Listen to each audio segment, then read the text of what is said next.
little history of Indochina. Episode 7, French or Chinese? Sorry for the strong language in the title of today's episode. But those are not my words. But according to French scholar Paul Mus and to American journalist Stanley Carnot, those are Ho Chi Minh's words. Mus and Carnot claim that in 1946, Ho Chi Minh stated, quote, "I prefer to sniff French shit for 5 years than eat Chinese shit for the rest of my life," end quote. Strong language indeed, as I said. But why did Ho Chi Minh say that? Well, he was talking to his party hardliners and defending the agreement he just signed with the French representative Jean Saint-Denis on 6th of March 1946. And today's episode will be entirely dedicated to this surprising agreement that allowed the French to have a foot in the door in northern Vietnam without recognizing the independence of the Democratic Republic of Vietnam, the DRV. But before getting to the details of the agreement, let me remind you very quickly of the reasons why Ho Chi Minh entered into a weird pact with the ex-colonial power. Basically, the DRV was between a rock and a hard place. On the one hand, the rock was that the southern territory had been conquered in 3 months by the French Expeditionary Corps. And the economy of the DRV was so weak that there was just no money to buy weapons or equipment for the DRV army. Therefore, the first thing that Ho Chi Minh feared was that if he did not make a move, and that the Chinese left, well, his army would be sitting duck for the French Expeditionary Corps. On the other hand, the hard place was that Ho Chi Minh had to find a way to get the Chinese army out of northern Vietnam. I mean, not only were these guys looting the little resources left in the north, but they were also propping up the Vietnamese nationalists, who were the mortal enemies of the Viet Minh. If Ho Chi Minh did not make a move, he risked being sidelined by the Chinese and their Vietnamese allies. So make a move Ho Chi Minh did, and landed a deal with the French. This agreement was a far cry from what the Viet Minh had dreamed of in the glorious hours of the August Revolution. But for the French, on the other hand, it was a miracle when you consider that the administration and their army had been wiped out in March 1945. Yet, hardly 1 year after the Japanese coup, here were the French. They had completed the conquest of southern Vietnam and were about to land their troops in the north. Therefore, no wonder that after signing, Jean Saint-Denis, the French representative, raised his glass and congratulated Ho Chi Minh on having prevented a major confrontation between France and the DRV. In his memoir, Jean Saint-Denis wrote that Ho Chi Minh gave him a kiss after the agreement was signed and said, quote, "I'm sorry because in the end, you guys have won. You know very well that I wanted more than this, but I also understand that one cannot have everything in one day. My only solace is the friendship that we forge," end quote. Those are kind words for sure, but how genuine were they in the mouth of a seasoned communist independence fighter like Ho Chi Minh? And Jean Saint-Denis recalls that Ho Chi Minh continued his speech by saying, quote, "We are not satisfied yet because we haven't achieved total independence." And there Ho Chi Minh marked a pause, but continued, "But we will," end quote. And we can see there the main issue with the March 6th agreement. The issue is that both signatories were relieved to have avoided a major military confrontation, but none of them had achieved their final and incompatible goals. Total independence for Ho Chi Minh on the one hand, and for Saint-Denis, a return to French Indochina. So when we come to the agreement by itself, the first thing to say is that it was an agreement between two men who got to know each other and trust each other during the negotiations. Ho Chi Minh, we know him, but who was Saint-Denis? Well, Saint-Denis, we met him in the previous episode when he landed in Hanoi in August 1945 in the plane of Major Patti. Saint-Denis was a colonial administrator who served in French Indochina between the two world wars. He must have done very well because he even married a daughter of Albert Sarraut, the famous Governor General of Indochina. When World War II started, Saint-Denis joined the resistance against the Germans and was sent by de Gaulle to re-establish French sovereignty in northern Indochina, like Jean Sédille did in the southern part.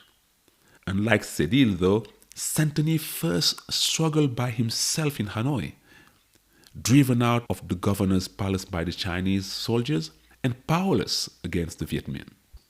However, as early as October 1945, Saint-Denis made contact with the Viet Minh, but real negotiations began with Ho Chi Minh in December 1945. At the outset, the positions were very far from each other. For Ho Chi Minh, any agreement had to include the word independence and take into account a unified Vietnam, meaning that what the French considered colony of Cochin China, well, the Viet Minh considered it an essential part of Vietnam. Saint-Denis, on the other hand, reported to two men. His first boss was General Leclerc, the commander of the French army in Indochina. But to complicate matters even more, de Gaulle had appointed a high commissioner for Indochina, a guy named Amiral Thierry d'Argentlieu. We will talk about d'Argentlieu a little bit more in a few minutes, as d'Argentlieu and Leclerc would be butting heads after the deal with Ho Chi Minh. Saint-Denis was instructed to do whatever it took to get French troops into northern Vietnam and to ensure that the Chinese troops leave as quickly as possible. As for Cochin China, Saint-Denis was instructed to insist that it was a colony with a separate legal status from the protectorates of Annam, meaning Central Vietnam, and Tonkin, meaning the North. In short, the French were saying to Vietnamese, don't even dream about a so-called unified Vietnam. So no wonder that at first both sides were talking at cross purposes. However, things started to change in late 1945. Why? On the Vietnamese side, what worried Ho Chi Minh first was the rapidity of the French military reconquest of the South. And when Ho Chi Minh's government became aware that the French were negotiating a Chinese withdrawal with Chiang Kai-shek, well, this sent alarm bells ringing in Viet Minh circles. The risk here was that the Chinese troops would topple the Viet Minh and just invite the French back. On the French side, on the other hand, the position started to soften under the impetus of the General Leclerc. Leclerc was then a dashing 43-year-old general. He had commanded the French units that liberated Paris from the Germans, and after the end of the war in Europe, he had been given the task to liberate Indochina. Like all Frenchmen at the time, when he arrived in Indochina, Leclerc had no doubts. Liberating Saigon or Hanoi was like reconquering Strasbourg or any other French city. And his confidence was rewarded, and Leclerc re-established French control in a few months in the south. However, Leclerc started having nagging doubts during the fighting and started warning his superiors. He told them that any hope of imposing a long-term military rule required a vastly larger military than what France had at the time. Military action was necessary, of course, but its aim, said Leclerc, should be only to give civilians a base from which to negotiate a political settlement involving mutual concessions. So why did Leclerc change his mind? Well, it's simple. Leclerc discovered guerrilla warfare. His forces had advanced easily because they did not fight set-piece battles. The Vietnamese enemy just vanished in the jungle to bide their time. French control in the south was therefore very fragile. And as historian journalist Bernard Fall puts it, by early 1946, France had reconquered the territory of Cochin China, but only, quote, to the extent of 100 yards on either side of major roads, end quote.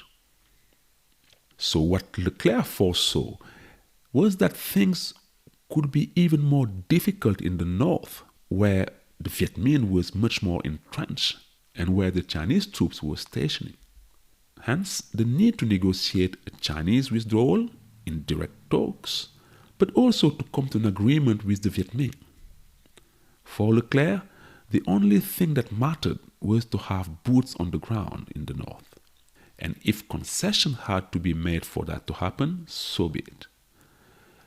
And that's the reason why some historians have tried to portray Leclerc as a moderate and a conciliatory figure. But he was first and foremost a soldier. He assessed the situation on the ground, compared it to the resources at his disposal, and concluded that a military victory was not possible. He therefore urged Saint-Denis to make concessions to Ho Chi Minh with the aim of landing French troops in the north as quickly as possible.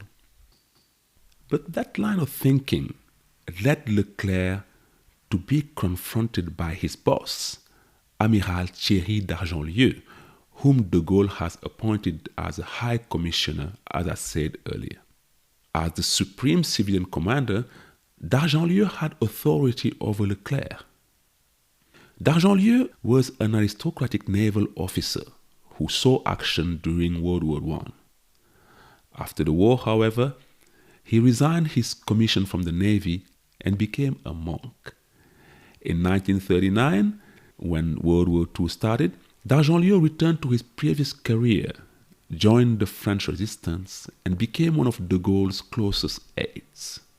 And like many Frenchmen, d'Argentlieu arrived in Indochina a colonialist and a racist, and he remained that way, not yielding to Leclerc's pragmatism. The two men despised each other and often clashed over the word independence, for example. As far as Leclerc was concerned, why not include it in any agreement with the Viet Minh, if that agreement enabled the French to achieve its strategic objectives? For d'Argentlieu, it was just no way. So as long as d'Argentlieu was in Vietnam, an agreement was impossible. However, two things will allow to break the deadlock.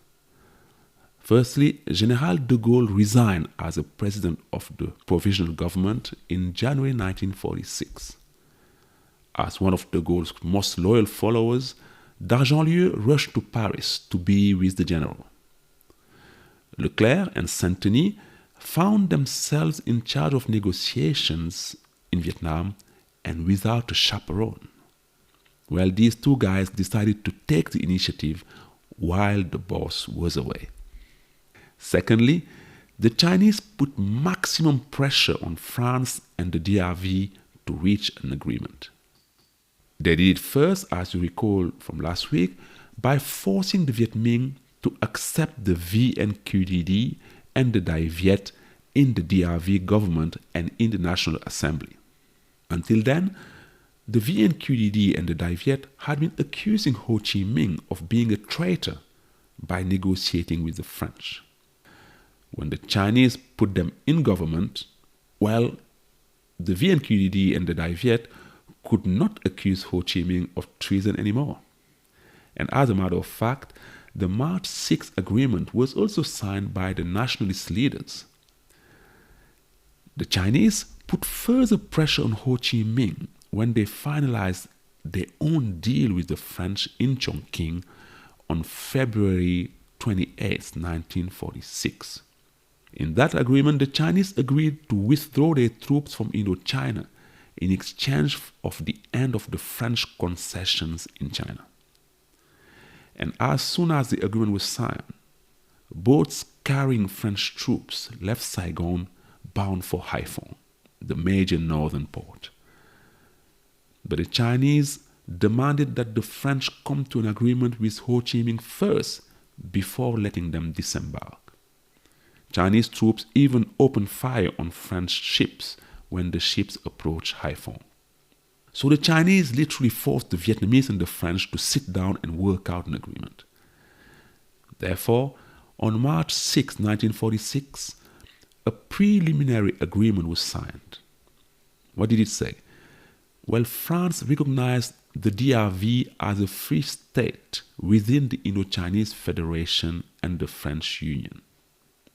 France accepted that there would be a referendum regarding whether Cochin China would be reunited with the North. For its part, Ho Chi Minh made two huge concessions. First, he dropped his demand that the word independence be included in the agreement, which was an inexplicable step backwards for many Vietnamese. Secondly, the DRV accepted that French forces took over from the Chinese troops. That came with a caveat though. An appendix to the agreement stipulated that the French troops had to withdraw within 5 years. And that's why Ho Chi Minh defended himself by saying that he'd rather sniff French shit for 5 years than eat Chinese turd for 1,000 years. So the agreement was signed, and its consequences were major for all parties in Vietnam. Take first the Vietnamese nationalist and non-communist parties. Well, the agreement was close to the worst-case scenario for them. By signing an agreement with Ho Chi Minh, France had strengthened Ho Chi Minh's positions as the sole representative of Vietnamese nationalist demands. And that's why the base of pro-Chinese nationalists went nuts and denounced Ho Chi Minh's betrayal. The problem was that the nationalist leaders, like Nguyen Thai Hoc of the VNQDD, were now in government with Ho Chi Minh, and they were bound by the agreement themselves. So even though the deal guaranteed a withdrawal of their Chinese protectors, leaving them at the mercy of both the French and the Viet Minh, the nationalist leaders signed the agreement under Chinese pressure. But the March 6 Accords were also a hard pill to swallow for Ho Chi Minh, as he did not succeed in having the independence of the DRV recognized. But in his mind, this was a preliminary agreement, and as soon as it was signed, Ho Chi Minh threw himself headlong into the task of finding a final agreement. We will see that in the next episode. And we will see in the next episode that Ho Chi Minh will come back empty-handed from France. Why? Well, because on the French side, there were many ulterior motives. One, after the agreement was signed, Amiral d'Argentlieu took a very dim view of the agreement. You know, he did not like all these details Leclerc and Saint-Denis had worked out without his approval when he was away visiting Paris. For example, it is only after the agreement was signed that he learned of the appendix stipulating that French troops had to withdraw after 5 years. D'Argentlieu went on a full rage, accusing Leclerc of insubordination and of having capitulated to the Viet Minh instead of fighting them. And from that moment on, D'Argentlieu's objective would be to renege on the Ho-Saint-Denis agreement. And actually, he should not have fretted, because Leclerc's calculation was that with troops on the ground, France gave itself the means to revoke whatever it promised to the Viet Minh. Leclerc's aim was to return to Tonkin without fighting, but with the ulterior motive of later taking back by force what little France had conceded. And the man who understood that on the Viet Minh side, or at least who articulated it, was General Vo Nguyen Giap. The future General Giap compared the agreement of 6 March to the Brest-Litovsk Treaty signed by the Bolsheviks in 1918. If you're not familiar with the Brest-Litovsk Treaty, that treaty had halted the German invasion of Soviet Russia. But the Bolsheviks took advantage of the truth to strengthen their forces, and Russia subsequently won the war afterwards. For that, the Maastricht Accord had bought them some time to prepare for war.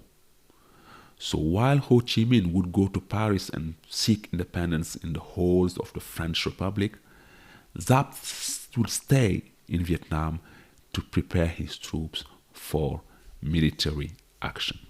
And when Ho Chi Minh's negotiation would come to nothing, well, Giap's armed phase could then begin. But that we will talk about in the next episode, when we will follow Ho Chi Minh on his journey to France in search of a final agreement. Until then, take care and goodbye.